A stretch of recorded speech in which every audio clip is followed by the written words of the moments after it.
So in the previous video, I was talking about a little about ACT introduction, how to approach panic. What's really our goal in getting in treatment, or if you were to try to do this yourself, what your goal should be.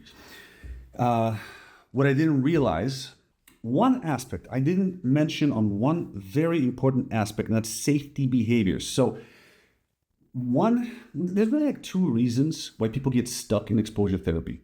Right, so when you start doing exposures, whether you have panic disorder, meaning your panic attacks happen out of the blue, or you have agoraphobia, meaning your panic attacks are triggered by something specific out there. When I go here, I get a panic attack. I don't want to go here. I don't want to go 10 minutes away from home. I don't want to go to that intersection. That's agoraphobia. I like, maybe it's not technically correct, but I just treat everything. If there's panic attacks involved, whether it's like claustrophobia, ameophobia, fear of vomiting, arachnophobia, whatever phobia, specific phobia, right? Specific phobia is I just treat it all as agoraphobia. It's the same damn thing, works the same way. It's all rooted really through the fear of having a panic attack. Anywho's, so people get stuck sometimes. And two of the most common reasons why people get stuck in treatment or in their own self-work. So people will ask me, I don't know, I've had panic attacks for like 10 years. I've had agoraphobia for 10 years. So I've had, in theory, exposure, but I'm still getting panic attacks. So I don't think exposure works. No, not exactly. That's one situation. And the answer to that particular situation, one of two possible reasons. Most likely for that particular situation, when people say that to me, most likely is because a safety behavior or safety behaviors were not addressed. So what's really the point of exposure therapy? It's really the same thing as the point of all therapy, corrective experience. So a lot of times when we learn about corrective experience in like classical therapy textbooks, what we hear about is interpersonal corrective experience. Let's say you were, as a child, everybody was an asshole to you, or like your parents were an asshole to you, and a corrective experience in therapy, at least the way I experienced learning about it, it's all about like you as a therapist, you give them a non-asshole experience of a relationship, right? That's a corrective experience. And that's true. But so is the case. This also applies to panic attacks. We still need corrective experiences to panic attacks. Let me give you a good example to clarify, elucidate, bring to light the whole idea of safety behaviors. Actually, I'm going to bring to light two concepts. Both important. First concept, you have two minds. You have the rational mind. That's the one that's listening to me right now. That's the mind that does taxes. That's the mind that does math. That's the mind that reasons and deduces, right? And that's Sherlock Holmes's. And then there's the mind that's kind of automatic. That's the mind that only learns through experience.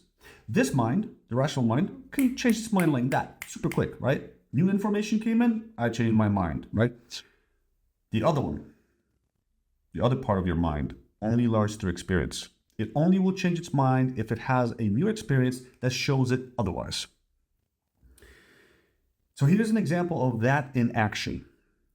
Have you ever burnt yourself on a hot stove or on a hot pot, right? So you're making tea, or you go to the tea was on the flame for a while.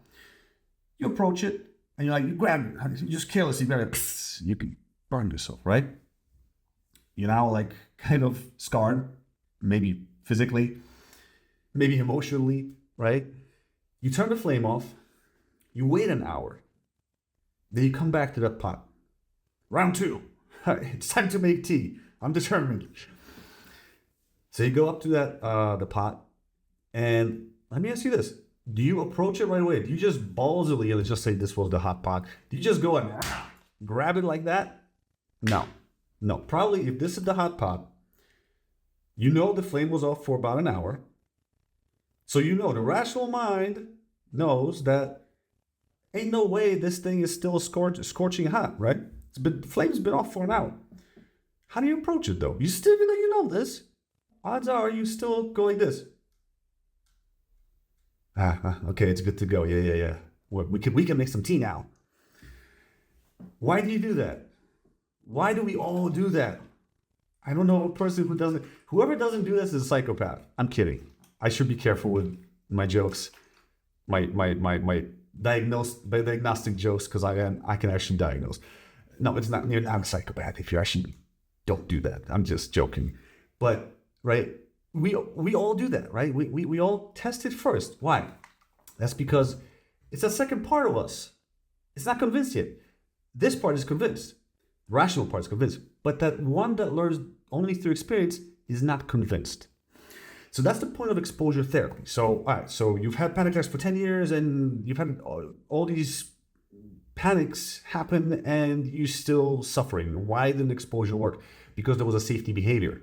Now, let's go back to our little example, hot pot metaphor thing. What's a safety behavior? Okay, back to the hot pot. You got burnt. You waited an hour. You turned off the flame. You waited an hour. And now you're going back up to the, what's it called? Pot, right? You're going to grab the pot. But I'm looking for a glove. I don't have a glove near me.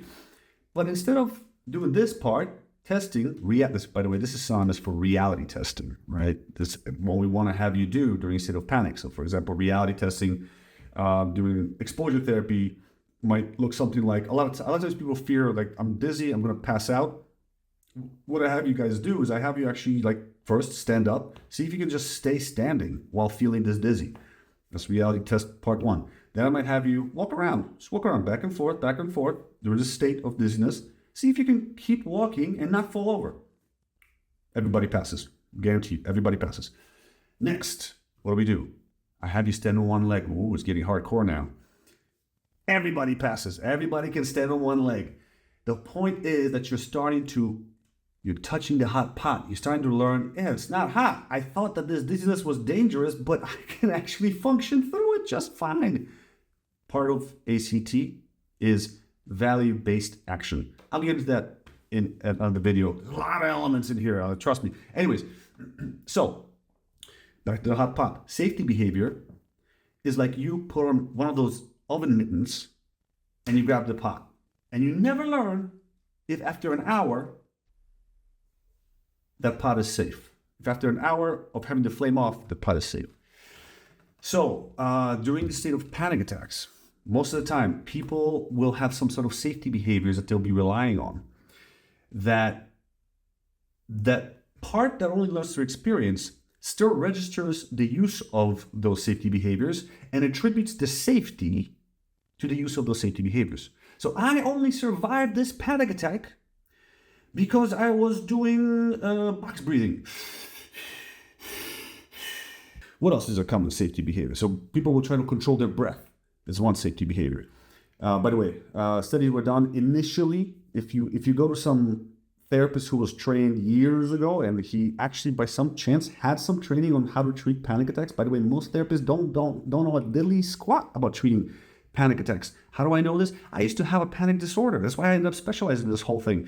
Ironically, I got it trying to get into a really good school, and I did, Columbia. But I developed a panic disorder. That was my price of my ticket of entry. But that's how I ended up specializing in this thing, and I looked for help. And people had ideas. The closest one that came, the closest therapist that came close was, or the therapist that came the closest, was one who said that maybe this is separation anxiety. Which was kind of close in the sense that there is, separation anxiety is one of the triggers for panic attacks, but it's not the cause. It's a trigger. You can be a trigger for such an intense anxiety that it actually jumpstarts the whole panic cycle. But once the panic cycle is created, it locks in, it's in there, and it doesn't matter. The trauma could be over, the difficult situation could be over. You got yourself a panic problem now. So we have to break that panic problem. Anyways, so breathing is one type of safety behavior. Other safety behaviors, water. Actually, a lot of people carry around water. So I only survived this panic attacks because I stayed hydrated. If I had not stayed hydrated, I probably would have passed out, just like I feared. Right? That's the part that's only learning through experience speaking here. So that's one of the reasons why exposure might fail. not all safety behaviors were addressed. And some safety behaviors can be sneaky. They can be so dang sneaky. There's little things that we could be doing that we're trying to do to control our experience. How you basically, when you sit of panic, you're asking yourself, how can I make this go away? You got to stop all of that. All of that. Do not make it go away. And if it's a matter of fact, do paradoxical intent, make it worse. So all the things that we do during a state of panic, that are attempts at mitigating the experience, those are safety behaviors. And so yeah, if you were doing those, and you probably were, that's why you haven't gotten better. The other reason why people don't get better is much simpler. They just don't do the homework. So during treatment, treatment is more like meeting with your personal trainer. You go once a week, usually, typically, unless you need more guidance around particular exposures, and you might meet more often, but most people are fine with just once a week. You guys go over the game plan, you actually test drive it. So if you're doing interoceptive exposure, you do it right then and there on the video, no problem, you're at home. If you're doing in vivo exposure, then you guys will connect during a time. You guys will schedule a time where you will meet at the right time when you're out there doing that situation, or right before you start doing that situation, and you guys will go through it together. The therapist will make sure that you can handle the load, right? Sort of like a personal trainer will make sure this is the right weight for you. But then you train on your own throughout the week. Here's where it differs from lifting weights. Lifting weights, you can do like maybe 4 or 5 times, right? And it's kind of like you gotta take some breaks. With this, you can go hard. Your mind recovers quick enough. You can go every single day, an hour, boom, boom, boom, and you'll make some beautiful improvements. As a matter of fact, not only will you make some beautiful improvements, your improvements will snowball. Your improvement will snowball. Why? Because you initially, before you even start this exposure stuff, you're gonna be terrified of this whole thing, right? Exposure, oh my God, it's so scary. After 1 or 2 sessions, you gotta be like, oh, this is not as scary as I thought. You're gonna start getting ballsier and ballsier and ballsier. You're gonna take bigger risks. That's why it starts to snowball, and your improvements just rack up real quick. So yeah, that's what I wanted to address in this video. And that's all. Leave your comments, please. Let me know what you want me to focus on, which aspect you found most interesting. Do you have any questions? If you don't care about what I have to say, just leave the video running. help a brother out. Let YouTube know that this is good stuff. And I'll see ya somewhere, some other video.